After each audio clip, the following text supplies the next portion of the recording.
मित्रों, आप सभी को नमस्कार। आज मैं एक लंबे अंतराल के बाद आपसे मुखातिब हुआ हूँ, आपसे मिल रहा हूँ एक नए वीडियो संदेश के साथ।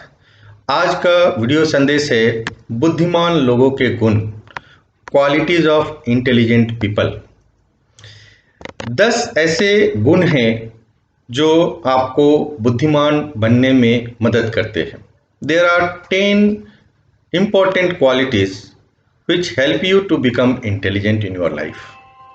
मुझे पता है कि आप में से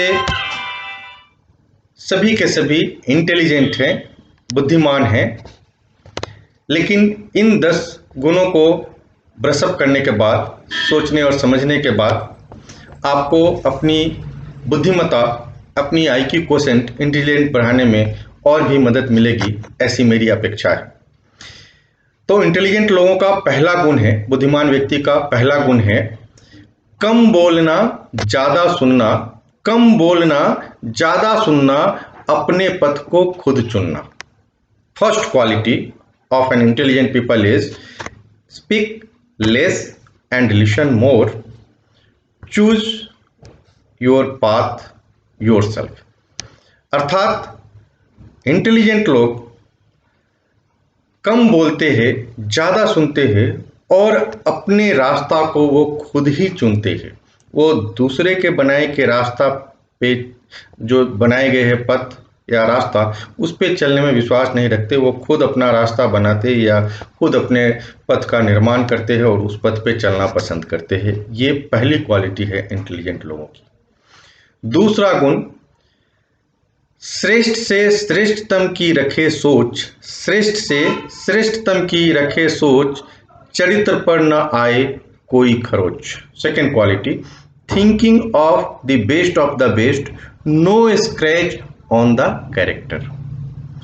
अर्थात जो इंटेलिजेंट लोग होते हैं वो हमेशा अच्छे से अच्छा सोचते हैं और उसी पे अमल करते हैं और हमेशा ये प्रयास करते हैं कि उनका चरित्र हमेशा दाग से फ्री हो, दागदार ना हो, कोई स्पॉट उनके चरित्र पे ना आए।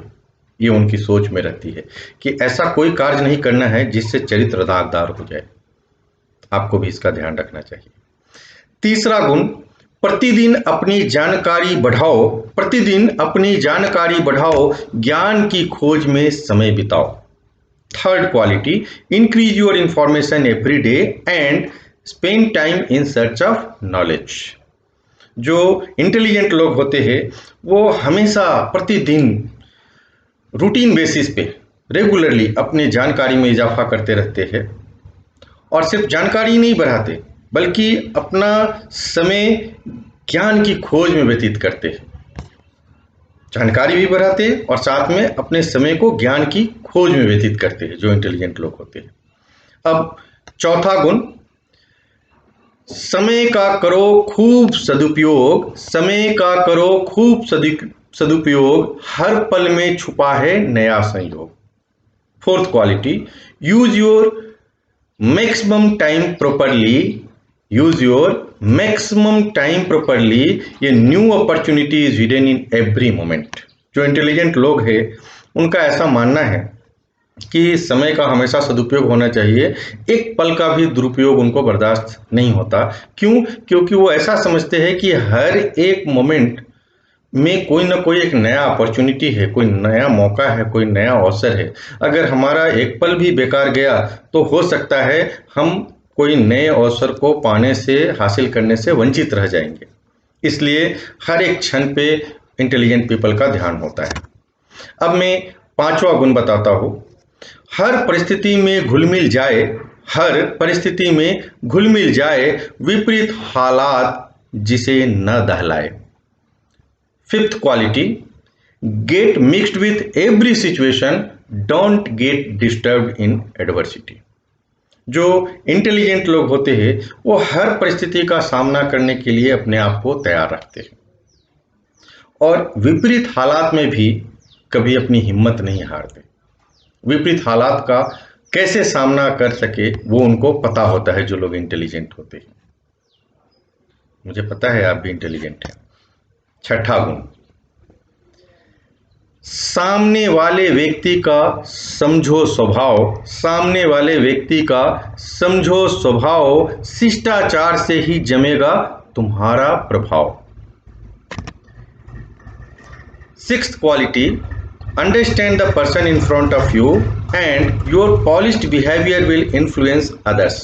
अर्थात आपको अगर अपने व्यवहार से आपके इर्द गिर्द के व्यक्ति को प्रभावित करना है तो आपको उस व्यक्ति को पहले समझना पड़ेगा। तो जो इंटेलिजेंट लोग होते हैं वो हमेशा उनके अराउंड जो लोग हैं उसको समझने में अपना समय बिताते हैं और वो उस समझ के आधार पर ही कैसा बिहेवियर करना चाहिए वो बिहेवियर करते हैं।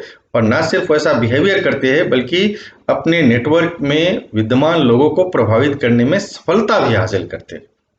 अब सातवां गुण, हर दिन कुछ नया सीखना, अंतर मन को ज्ञान से सींचना। हर दिन कुछ नया सीखना, अंतर मन को ज्ञान से सींचना। Seventh quality, learn something new every day, watering the inner self with knowledge.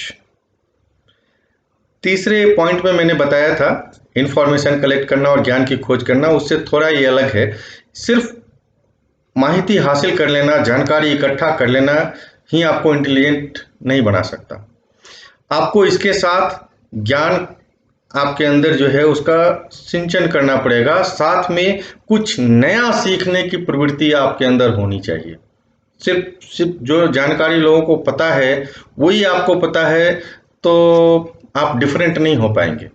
आपको कुछ अलग पता है जो साधारण लोगों को पता नहीं है, वो आपको इंटेलिजेंट बनने में मदद करता है। तो आपको कुछ नया सीखने की प्रवृत्ति जागृत करनी पड़ेगी, साथ में आपको ज्ञान को सिंचित करना पड़ेगा अपने अंदर। ये नहीं कि आज आपने समझा और कल कंफ्यूज हो गए, ऐसा नहीं चलेगा। आज आपने समझा तो आपने समझा, अब आपने उसको हजम कर लिया, अब वो आपका अपना ज्ञान हो गया। अब उस ज्ञान का आप उपयोग कर रहे हैं दूसरों के लाभ के लिए, अपने खुद के लाभ के लिए, तो आप इंटेलिजेंट माने जाएंगे। आठवां गुण, प्राथमिकता के अनुसार करे कार्य, व्यर्थ की माथापच्ची न हो स्वीकार्य। प्राथमिकता के अनुसार करे कार्य, व्यर्थ की माथापच्ची न हो स्वीकार्य। Eighth quality, work on the basis of priority and don't get involve in useless discussion. अर्थात जो इंटेलिजेंट लोग होते हैं अगर उनको 10 काम करना है तो उनको मालूम है कि पहले कौन काम करना है, दूसरे नंबर पे कौन काम करना है और 10वें नंबर पे कौन काम करना है। ये प्रायोरिटी समझना आपको इंटेलिजेंट बनाता है। और जो लोग इंटेलिजेंट नहीं है उनको अगर 10 काम करना होगा तो वो कंफ्यूज होकर बैठ जाएंगे, उनको पता ही नहीं चलेगा कि पहले कौन काम करना है, दूसरे नंबर। हो सकता है वो 10वें काम से स्टार्ट करे और अपना पहला, दूसरा, चौथा, पांचवा काम खराब कर ले। तो अगर आपको इंटेलिजेंट बनना है और आप इंटेलिजेंट हैं तो आपको प्रायोरिटी के आधार पे काम करना आना चाहिए। अगर आप प्रायोरिटी के आधार पे काम नहीं करते हैं तो आप इंटेलिजेंट नहीं कहलाएंगे। प्लस उनका दूसरा भी इसके साथ सपोर्टिंग है कि वो काम करने में कभी भी वो किसी यूजलेस डिस्कशन में इन्वॉल्व नहीं होंगे, फालतू के माथापच्ची में नहीं पड़ेंगे। वो कट टू कट काम कैसे निपटे, उनका प्रायोरिटी कैसे अचीव्ड हो, जो उनके आगे टास्क है वो कैसे कंप्लीट हो, उस पे वो लॉजिक लगाएंगे, मगर यूजलेस डिस्कशन में कभी इन्वॉल्व नहीं होंगे, जो इंटेलिजेंट लोग होंगे, और आप भी हैं। नौवां गुण, भविष्य देखकर संवारे वर्तमान, मेहनत से बनाए अपनी पहचान। Ninth quality, right the present based on future, make identity with hard work. मतलब कि भविष्य को समझ करके वो वर्तमान में अपना एक्शन करते हैं, अपना कार्य जो वर्तमान में करते हैं, लेकिन भविष्य को समझने के बाद कि उस कार्य का भविष्य में क्या परिणाम उनको प्राप्त होने वाला है। और हार्ड वर्क से कभी भागते नहीं, हार्ड वर्क के कठिन परिश्रम के आधार पे वो अपना पहचान बनाने में लगे रहते हैं। वो ये नहीं चाहते कि हाँ हम हार्ड वर्क नहीं करेंगे, कोई हमको मदद कर दे और हम आगे निकल जाए, ऐसी सोच उनकी नहीं होती। जो लोग इंटेलिजेंट होते हैं वो ऐसे लोग सहारा लेते नहीं, वो सहारा देने वाले बनते हैं, इसलिए वो हार्ड वर्क से कभी नहीं भागते जो लोग इंटेलिजेंट होते हैं। और जो हार्ड वर्क नहीं करेंगे वो इंटेलिजेंट नहीं माने जाएंगे, ये भी ध्यान में रखिए। कोई भी दुनिया का कोई भी इंटेलिजेंट, आप आइंस्टाइन से लेकर के न्यूटन, किसी का भी नाम ले लीजिए, इसमें से सारे लोग हार्ड वर्कर हैं, तभी वो इंटेलिजेंट हो पाए। और 10वां और आखिरी गुण जो मैं आपको बताने जा रहा हूँ वो है उलझन को त्याग कर काम से रखे काम। उलझन को त्याग कर काम से रखे काम, हासिल करे जग में अपना अलग मकाम। 10th quality, get focused on your work without confusion, achieve a different place in the world. अर्थात कभी भी वो जो इंटेलिजेंट आदमी होगा वो कंफ्यूज नहीं होगा, किसी उलझन में नहीं होगा, उसको पता है कि उसको क्या करना है और कैसे करना है, और हमेशा वो कट टू कट अपने काम से मतलब रखेगा, फालतू के काम में इन्वॉल्व नहीं होगा। और दूसरी महत्वपूर्ण बात, जो इंटेलिजेंट है इस धरती पे, इस देश में या किसी भी देश में है, वो हमेशा अपना अलग मकाम हासिल करता ही है। उसको उसके राज्य में उसकी पहचान बन जाएगी, जिस राज्य में होगा या जिस देश में होगा उसकी देश में पहचान बन जाएगी, और विदेश में भी, दुनिया में पहचान बन जाएगी। लेकिन अगर आप इंटेलिजेंट है तो आपकी पहचान बनेगी ही बनेगी, आप अपने मकाम को हासिल करेंगे ही करेंगे, भले वो मकाम लोकल हो या ग्लोबल हो, मगर आपको मकाम, एक अलग मकाम जो है आपके इंटेलिजेंट और बुद्धिमत्ता के आधार पर प्राप्त होगा ही होगा। मुझे उम्मीद है कि आप ये 10 गुण जो इंटेलिजेंट लोगों के होते हैं, 10 क्वालिटीज ऑफ इंटेलिजेंट पीपल, इसको आपने ध्यान से सुना है। अपने अंदर इन गुणों को सिंचित करने का प्रयास भी करेंगे। इसमें से बहुत सारे गुण आपके अंदर, मैं ऐसी आशा करता हूँ कि विद्यमान ही होंगे। अगर कुछ कमी है, इधर उधर है, तो आप उसको ब्रश अप करके और इस वीडियो संदेश से लाभ ले सकते हैं, ऐसी मेरी आशा है, जिज्ञासा भी है, आपके लिए शुभेच्छा भी है, शुभकामना भी है। आप सुरक्षित रहें, स्वस्थ रहें। जय हिंद, जय भारत।